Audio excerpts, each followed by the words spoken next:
our long, slow trudge to find some films from this year's Best Picture nomination that we actually enjoyed continues. Hey everyone, it's me, Aaron. I'm Michelle. And this is our Oscar rundown, which we're looking at all the films that were nominated for Best Picture that we hadn't already talked about this year. Meaning, all the really kind of boring ones we had no interest in. And oh my god.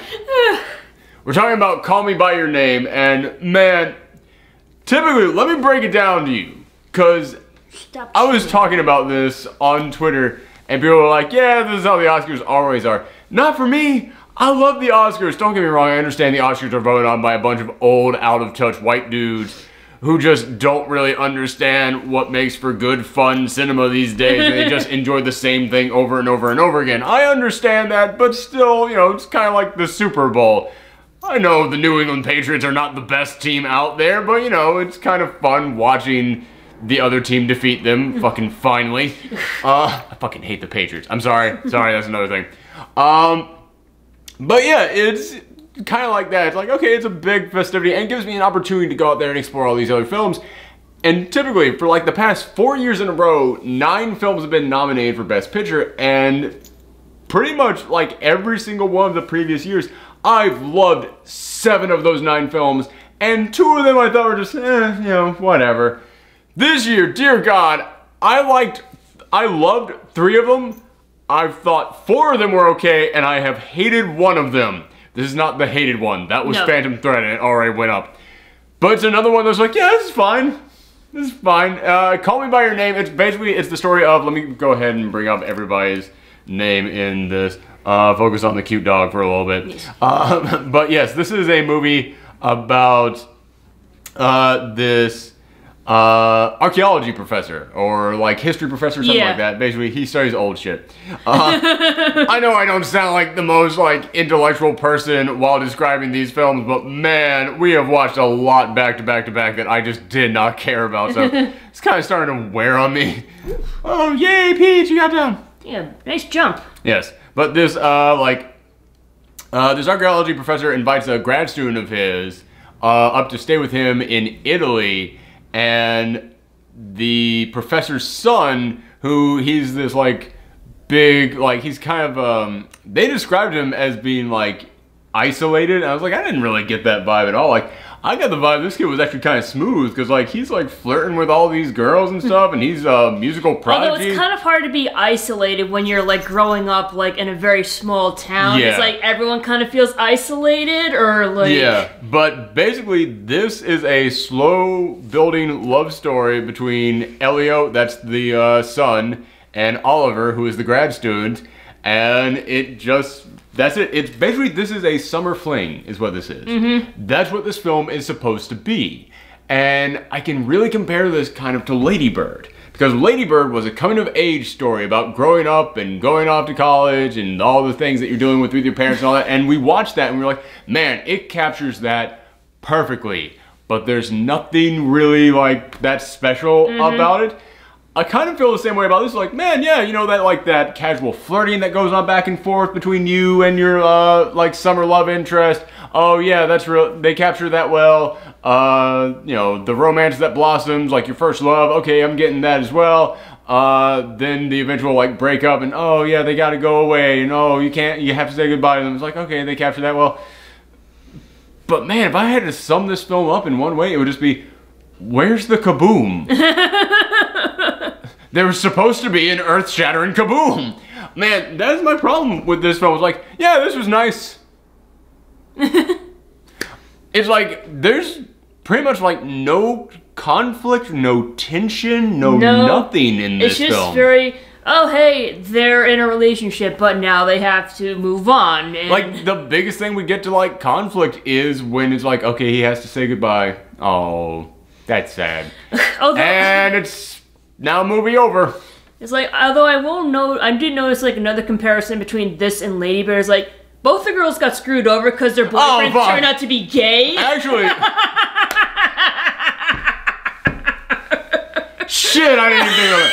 Actually, you want to know the real comparison? The kid who played Elio, Timothy, God, I don't know how to say his last name. Chalamet? Timothée Chalamet. he was the douchebag second boyfriend in Lady Bird. I kept looking at him thinking, man, he really looks like him. It's the same guy. So this kid, he's got a good agent. But yeah, like that is another good comparison between this It's like, I'm glad you want to like make more movies about like gay couples, but it's like, don't make them into like douchebags to like dump their girlfriends, like who cheat on their girlfriends. Man, you want to talk about how there's no conflict in this film?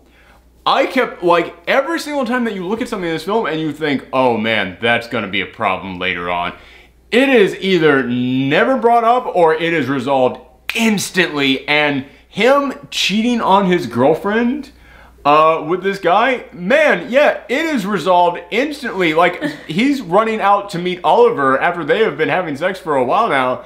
And then I had forgotten I was like, are they going to ever bring her back up? And when I thought about that, suddenly she then appears and she rides up on her bike and she's like, do you want to come with me? It's like, no, I have other things. Well, about another time, I don't think so. He goes, am I even your girl? And all he does is just... And then she just turns and walks away with the sad Charlie Brown music playing. Do-do-do. That's it. Like, he doesn't stop and think, oh man, yeah, I was unfair to her. It's like, no, she never crosses his mind again until the end of this film when she just comes up to him and goes, like, can we just be friends? Or like... Yeah, she just goes, I understand. Can we be friends? Yes. And they both shake hands. Like, okay. It's like, well, I don't know if that's... all possible conflict from that. But like, at the same time, like, this takes place in Italy, so I don't know, like, maybe they're like more chill about that stuff over there. Well, it could also just be like, that's her personality, but, you know, like... Well, like, I mean, like, you know, like, European in general, European, like, maybe they're like more chill about that. Who knows? But I mean, we never even know if she finds out why he broke up with her. Like, we don't know if she now knows that he's gay. It's like, you didn't even know. He could be bi. We don't even know that. Yeah, that's true. It's possible, but like, he obviously preferred like Oliver. In all fairness, I fucking preferred Armie Hammer. It's like, did you see that dude walking around in this movie? God damn, that's a good-looking man. Yeah, but it's like the age difference. We have to bring that up. Okay, yeah. We can't keep skirting around this. This is a weird thing about this film, and it is hard to overlook this. It's that the grad student, Oliver, played by Armie Hammer, is 24 years old. And Elio is 17 years old. And in America, that is really fucked up. Yeah, but in Europe, it's more acceptable. Yeah, but... And man, watching this, I had to just keep telling myself, like, it's a different culture. It's a different culture. Just accept it. Also, the actor playing Elio is 23 years old, and the actor he's 24 years old, and the actor playing Oliver is 31 years old. Just keep that in my mind. Just pretend like that's their actual age. Yeah, but like, their bodies are like so different. It's like... It's so weird, because like, Timothy is like really kind of scrawny looking. Timothy is like 24 years old, but he looks 17. Yeah. Armie Hammer is 31. And he's like buff, holy crap. And he looks 31, but also Armie Hammer has looked 31 since he was 17. Like, I remember when I was a kid and I watched Reaper, and that was the first time that I ever saw Armie Hammer, and I love Reaper. It's a great underrated show. Man, when he was on that show, he was playing this like 18-year-old's older brother. And I was like, how much older? 'Cause, like, he has had the exact same body and mannerisms and voice his entire life. Yeah, it's so weird how like people like age differently. Yeah. It's like when I had to finally look his age up and I saw he was 31, I was like, get the fuck out. I thought he was 31 2 decades ago. Jesus. But yeah, so it is a weird thing, and if you can't overlook the age difference, I fully understand that, because in America it is such an odd thing. But it's in Europe, and that isn't such a weird thing over there, so I had to keep telling myself that to be able to really get through this. Also, like, the professor, he knows his student, and he knows his son very well, so it's like if... That's another, like, okay, I'm talking about how every single possible conflict in here never comes up or it's instantly resolved. That's another one. It's like, what did the dad, like, are the parents okay with this? Like, the entire fucking film, I kept sitting there going, okay, when the parents find out the guy they let stay in his house, eat their food, sleep in their beds, is sleeping with their son, they're gonna lose their minds. No!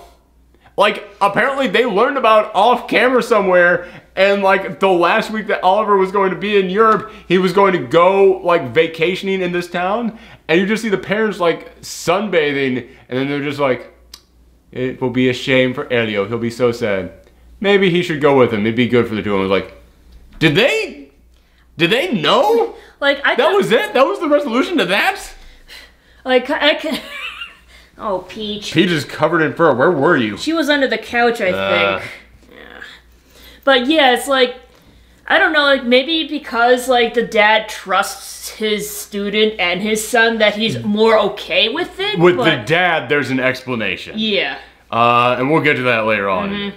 With the mom though, I'm still just like, is the mom just totally like, again, it's kudos to the mom for being okay with, well, I don't even know about. I don't know. It's like I want to say kudos to the mom for being okay with her son being gay. That's very positive. Yes, but then it's like, wait, this goes beyond that. This is like a guy who's 7 years older than your son, who you again invited into your house, sleeping with him. Once again, you're like, it's in Italy, so maybe they do things differently over there. Yeah. So like we can't really tell for sure being American. But I mean, at all. yeah. But man, those are just two of them. Like every single time in this film, in which for a second there is possible conflict, instantly resolved. Easy does like, well, she tried to leap out of there. Like, as soon as they start sleeping together, he goes into town and finds Oliver there, and Oliver's just like, all right, let's just be cool. And then, like, he gets him aside and just goes, are you ashamed to be seen with me? And then they just start making out, and that is never brought back up again. And then there's a moment when they're on vacation there at the end, and they're like, they are very clearly, like, drunk, and they're like, walking around like, oh, yes, oh, this is wonderful. And then Oliver hears music playing, and he goes and he starts dancing with this woman, and then Elio is watching him dance with this woman, and then he just goes, bleh, and he starts throwing up. I was like, oh, the idea of him being with someone else aside from Elio is making him sick to his stomach. He can't face the idea of him going back to this. Nope, and then, nope, he's just drunk. He's just drunk. Because very next scene is like, everything's okay. Next scene, he's just like throwing up in a trash can, and then moving on. And then they kiss afterwards, so. Yeah. And I was just like, seriously, are there any problems that are going to happen in this film? Like, at all? Like, and I'm not saying that because it's like, oh, it's a forbidden love kind of thing. I'm saying that because it's a movie. Movies are about conflict. This is just nothing but a slice of life experience. And it's like, man, it's sweet. It's really sweet. Yeah. And the acting is good. Everybody in here is doing a great job acting. But yeah, it's so just like, all right, we're moving on to the next thing now, I guess. Fine. And then at the end, like when Oliver moves out, it's like I don't know how many, time has passed. It's like a year. Yeah, it's like it is because they were saying they were. It's not even a year. It's like 6 months. Yeah, it's like because it's winter time now. Yeah, it's winter, and like most of the film took place in the summer because they were swimming in the river and everything. Yeah. But it's like now it's winter. There's snow outside. And Oliver calls up, he's like, I'm engaged now. And it's like... Yeah, and there's like, oh, well, great. And then they have like one last moment of flirting, and then Oliver's like, I will never forget you. And then like he hangs up. And here's the thing. I think this is just a very okay slice of life summer romance. It's like, you capture that feeling, but there's nothing really interesting here aside from you just capturing that feeling. Yeah. Until the very end of this film. Stop trying to dig through the floor for buried treasure. Until the very end of this film. Because at the very end of this film, the dad gives a speech to his son, which kind of implies that the dad himself is gay, and he just kind of like beat that down until he married the mom. And... he doesn't actually say that, but it's kind of implied. And that kind of explains why the dad is okay with the son hooking up, because it's like, hey, the son's embracing it, good for him. But he gives the speech about how it's like, I'm not going to tell you to get over it. I'm not going to tell you to move on. It's going to be painful, but we sacrifice so much of ourselves so that we don't feel pain. And that way, whenever we meet someone new, there's less of us to start something new with. And it's this pretty long speech, all like one take, and I was just like, this is the only moment in this film that I look at and go, that's A+.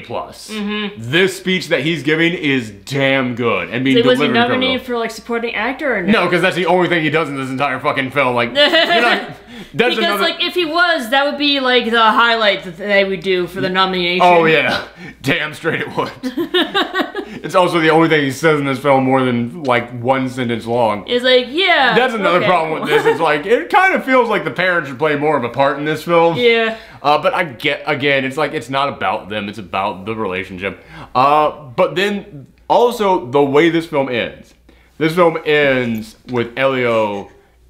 He's looking in the fireplace after his dad gives the speech about how it's like, hey man, just embrace the bad feelings. Just basically like hold on to those memories, hold on to who you are and all this. And he's sitting there like just staring into the fire and the camera's just here, like on his face. Yeah. And he just slowly starts tearing up and just fighting back. And the credits roll over that. And the entire credits roll over that. I went, that is beautiful right there. Yeah, like that shot right there is amazing. And it's like, it's a shame that it had to be like at the very end. The tail end. I was honestly looking at this going, this is one of the best credit sequences I've ever seen. Yeah, I mean, like, how do you feel about like the how the rest of the movie was shot? I think the film is actually shot pretty darn well. I think the cinematography is pretty. Yeah, I noticed there were like a lot of fade-ins and fade-outs. Yeah. Well, only towards the end. I only really noticed it towards the end. There were probably more aside from that, but it wasn't until then that I noticed them. But I also think the score is damn good here. I don't know if this is nominated for score, but I was looking earlier, like yesterday, before I watched this film, I was looking at the films nominated for score, and I just remember looking at them thinking, none of these were that good. All of the scores in here are really just kind of flat and bland, like Dunkirk is nominated for best score, and it's like, what? Dunkirk didn't have a fucking score! The entire point of the score in Dunkirk was not to be noticed, so okay. Like, it was super minimal in Dunkirk. But like, I know Phantom Thread got nominated, and I got pissed at that because I didn't mention this in the Phantom Thread review. I mentioned it's like, I don't think this is shot all that well, it's shot very basic. The score is super basic in Phantom Thread. The score sounds like when I go on YouTube and look up copyright-free background music to use in my videos, like, it's that just basic and uninteresting in that film. I actually thought the score in this was pretty damn good. Like, the score in here actually does really capture that feeling of going along with like a summer romance kind of thing. Again, I don't know if it was nominated because I just kind of looked at it, and as soon as I saw Phantom Thread and I saw that Get Out wasn't nominated, because man, I think Get Out really did this, like, because when I was looking at the things that were nominated, I was like, I didn't really remember any of these. Like, none of them were interesting. What was a good score this year? Get Out was the only thing that really came to me because of that, like, that chanting music that they did. Holy shit, that was good. But then when we watched this, I thought this is actually pretty darn good too. So I'm totally fine with the score in this. So yeah, cinematography I think is alright. I think the directing's pretty decent. Again, nothing this year has really blown me away aside from Dunkirk, Get Out, and 3 Billboards Outside Ebbing, Missouri. Which you didn't even like that one. No. And you didn't see Dunkirk. So the only film we've been able to agree upon as being like a really great one has been Get Out. Yeah. Because Shape of Water I thought was just pretty okay, and you really liked it. Yeah, I did. So it's like... that was your 3 Billboards Outside Ebbing, Missouri. Like, even the ones we really enjoyed, we can't agree upon. It's like, I just have, like, a nitpick about, like, films about, like, gay couples. Is like, first I mentioned, like, the girlfriend who always gets, like, the shaft, but not really. And another one is, like, they all end up with, like, the gay couple not getting together and being forced. Fuck. And being forced into, like, a heteronormative marriage or whatever couple. It's like, you know, if Hold up. There's an exception, and we need to talk about this right now. It is really hard. Like, I've gotten to a point in reviewing these Oscar films where it's hard for me to not compare them to other Oscar films. And when I was watching this, in my head I was thinking, yeah, I can't help but compare this to Brokeback Mountain. And Brokeback Mountain is one of the best love stories I've ever seen. I love that film. I think it's fantastic. And yeah, it does end that way. And granted, they're supposed to have completely separate tones to them. Brokeback Mountain, they're hiding it. It's a secret. It's not the fun rollick through Europe that this one is. But again, it is kind of like we start knowing each other both as being like straight guys, and then we kind of like came together and this was a secret thing. So in the beginning they were the same, but then they take very different turns. But I keep pointing at Brokeback Mountain like, oh my god, things are happening in that film. However, it didn't occur to me until earlier today that, wait, no, there is another Oscar-winning film about a gay romance that just happened recently.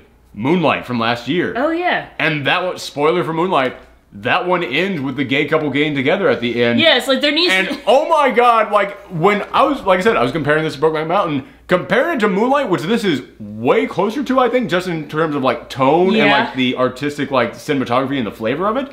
Moonlight knocks every single part of this out of the water, I feel. Yeah, like there definitely like needs to be more like gay movies where like they actually end up happy and together, please. In all fairness, he is miserable through 95% of that film. It isn't until the tail 5% of that film that's like, oh, I get happiness. Happiness finally came to me. So like he deserved the happiness. Yes. In this one, but again, I understand this is supposed to be a summer fling kind of thing. Mm-hmm.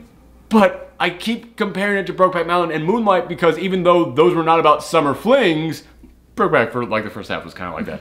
But even though I keep comparing them, those had things happening. Those had really interesting things happening. Here it's like, hey, watch these guys go backpacking up the mountain. All right, I watched it. It's like, hey, watch them swim in this river. Okay. Hey, watch them bike together. Okay. Yeah, and this thing, it's 2 hours and 10 minutes long. You could get this down to an hour and a half easily, and I feel like it would be a much tighter film. Like, it would feel so much better. Like, I get why they stretched it out. It's because they wanted to, like, give you the summer romance vibe. And it does. But there are those long days of summer where ain't shit happening. Yeah. And like, yeah, you get that feeling in here. Yeah, man, this thing needed to be way more tighter, and it needed to just have more stuff happening. And again, I hate when I complain about these Oscar films and say, well, more stuff needed to happen, because it makes me sound like an idiot who's like, well, an alien invasion had to break out. Where's all the zombies? No, man, they don't even like have a discussion in here about what they are.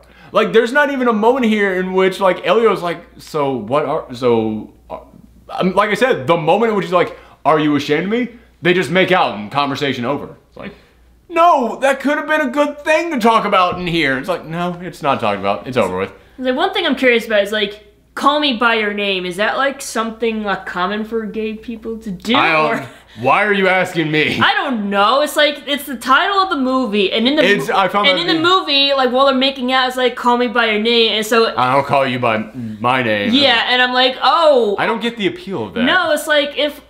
I don't. It would just seem weird. It's like I feel like maybe that is like I don't understand. I don't know. Like if anyone out there knows what the deal is with that, please comment below. I don't know.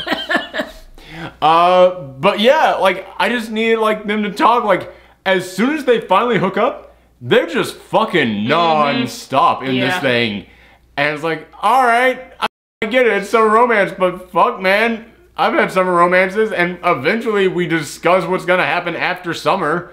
We discussed, like, I mean, granted, they always lived in the same town as me, so it wasn't like, yeah. Eventually, like, conversations would break out, and it's like, no, they're just fucking nonstop. And it's like, all right, cool. Yeah, this film, it has, like, no real tension, no real crises, no real, like, drama or anything. I mean, it's got sadness at the end. That's it. It's just a nice film. That's it. It's a nice, you sit down, and you like just kind of like what wash over you, but it's a 2 hour and 10 minute long film. You can't really let something that's over an hour and a half just wash over you. You need more than that. Although I will say, this thing, it was shot on 35mm film.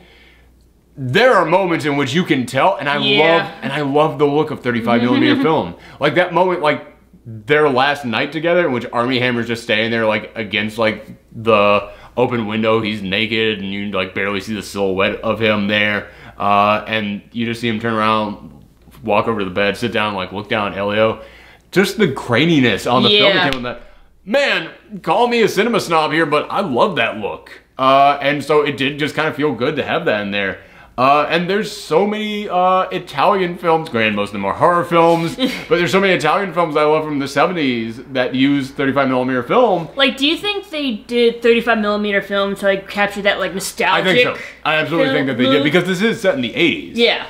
So I think that they absolutely did that. Yeah, like that nostalgic summer that like adults pine for. Yeah. I think that absolutely is part of it. And yeah, mission accomplished on that. So yeah, I think that this is incredibly well shot. Again, I don't know if this is up for cinematography, but I mean, it shouldn't win it. Fucking Blade Runner should win this hands down. But yeah, it should get a nomination at least. Yeah, so yeah, it's a nice movie. Mm-hmm. That's all I got. But that's all there is to it. Yeah. So yeah, all right, cool. So thank you guys for tuning in. We have one more of these to go through. Is that gonna be the one that I really enjoyed? Or are we just gonna review Get Out again? Cause man, I just really want to watch Get Out again. Yes. Cause these have been so nothing films this year. And you know what's driving me nuts? I'm gonna get this out of the way right now. You know what drives me nuts? So many of the films nominated for Best Picture this year are like the most stereotypical, like standard beat for beat, like checklist of what the Academy likes. Yeah. And again, we get that lots of years, and I watch them, and like 7 out of the 9 films I will love, even if they are just going down the checklist. This year I'm like, yeah, these are just checklist films. Mm-hmm. But this year, all the really weird genre films that came out were fucking spectacular and very special. Mm-hmm. And it just kind of made me look back at this like, and you ignored all of them just to have another fucking World War II film? You needed 2 World War II films in this one? All right, great, wonderful. We're going to talk about the Vietnam War film next. So yeah, come back for our review of The Post in just a few hours, everybody. And then we might actually do something for the Oscars itself. I don't know. But yeah, come back later on. Bye. Bye.